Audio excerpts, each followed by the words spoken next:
Thanks for clicking on this video. Another update. I have to do some repairs to the water rudder on my floats. I described that work here in this video. It's a short one. Hope you like it. Well, welcome back to the hangar. Been busy doing little things, but you know how little things add up to needing to be done and becomes a big thing? Had to fix something that broke almost 2 years ago, and finish something else that needs to be done before I can put this thing back on the ground, because it's, as you can see, still up on stilts. I'm waiting for the circuit board to arrive from the manufacturer so I can create the control system for the landing gear, and which is going to control it going up and down and all that kind of stuff. So just waiting on shipping. But let me show you what I've done so far. So let's go this way. These floats have wires. This is the water rudder wires. Here they go to the nose wheel, two little springs, and as you turn, these cables move back and forth, and they come out to the water rudder back here. Now, there was a white plastic piece here, like this, that stuck up about almost an inch out to here, that had one of these cables going through it. Well, it cracked, and then this cable was just like dangling loose. Can't have that. I didn't have any of that white plastic, which is actually good because that stuff is garbage. I have nylon. This is from a black nylon block, the same nylon I was using to make the mounting bracket for my fogging system. Anyways, it's two pieces. One piece has holes drilled in it, the other is flat, and then these two, of course, go into the... So basically that's it. I had to make a replacement for this. Doesn't look like much, but it actually took some time to fabricate, surprisingly enough. Anyway, so that had to be done. That was absolute before this thing gets, back on its wheels. And then the water rudder itself here, of course, has to lift up when you're about ready to fly and comes down when you're in the water. It's not a flying rudder, it's a water rudder. So when you're flying, it's got to be up. When you're in the water, it's got to be down. So let's go to the front again over here. Follow me.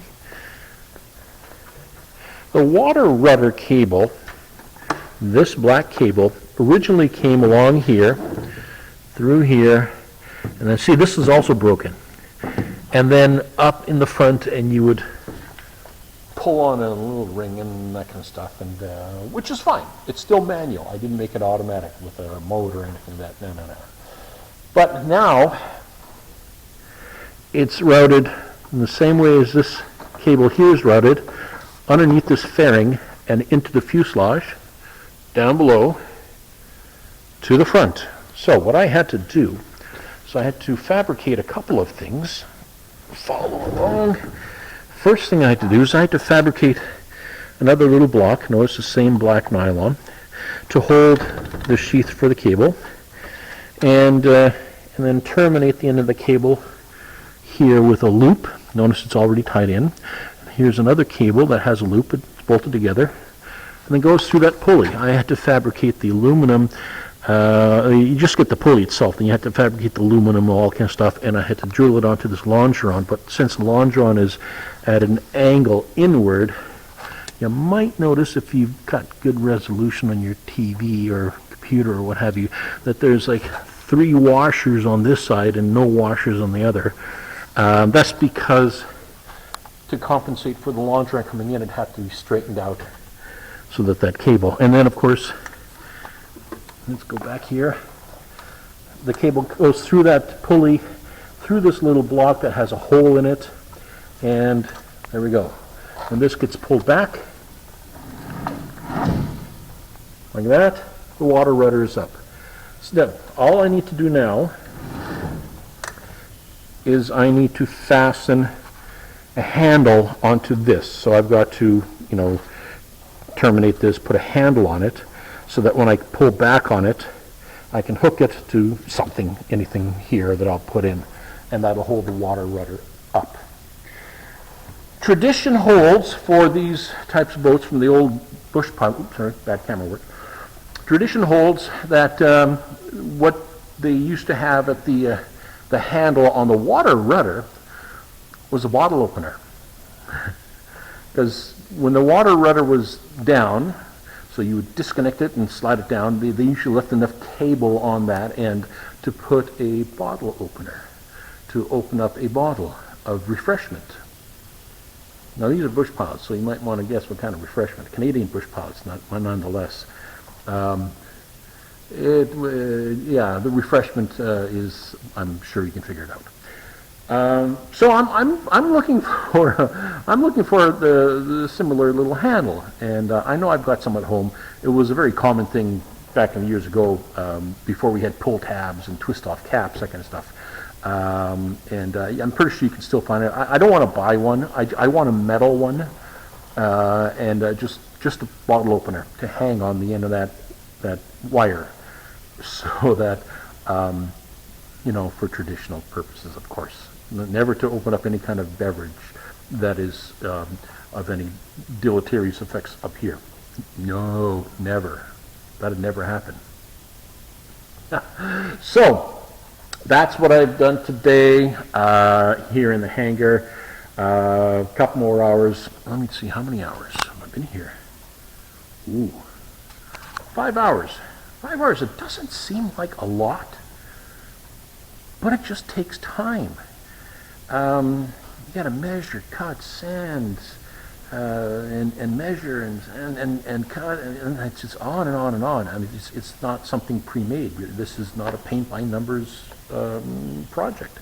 You've got to fabricate everything, or most everything, you know, in this type of stuff here. I mean, the aircraft you get as a kit, but a lot of stuff you got to fabricate if you want special things, kind of like my landing gear stuff. So yeah, the water rudder is now almost finished. Just got to find what we used to call in the old days a church key. Don't know why it was called a church key. It never opened up a church, but that's what they were called. Some of you guys may comment down there if you've ever heard a bottle opener being referred to as a church key. Ever since I've been was a kid, which was a long time ago, bottle openers were called church keys. So I got to find a church key and stick it on the end of that wire, and then my water rudder is 100% finished. And as soon as I get that circuit board coming in, I'm going to finish the landing gear and get this thing off of its stilts. And after it's been tested several times, make sure it works. And boy, this Sunday, when I head to the flying school, I write my ground school test. They say block 3.5 hours. About 30 minutes of that is going to be paperwork and administration, and 3 hours to write the test. So wish me good luck. Wish me luck on that. So when you're watching this on Sunday, this video will drop on Sunday morning.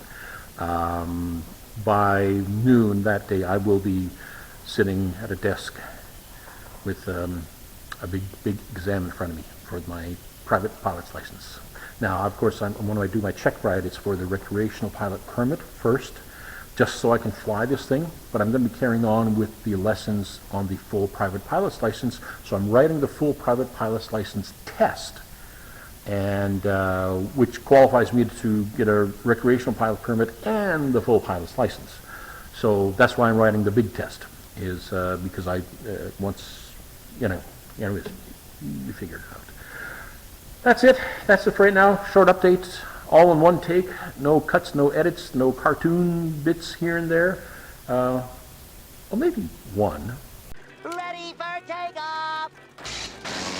Okay, so, yeah, one. Yeah.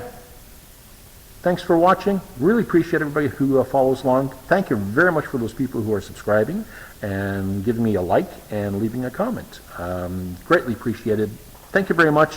See you back here in the hangar, and keep your stick on the ice. Bye for now. Fixing that water rudder, well, that'll keep me from wandering aimlessly on some lake when I do land on the water. Thanks for watching. Please hit that like button and the subscribe and leave a comment. See you again in the hangar.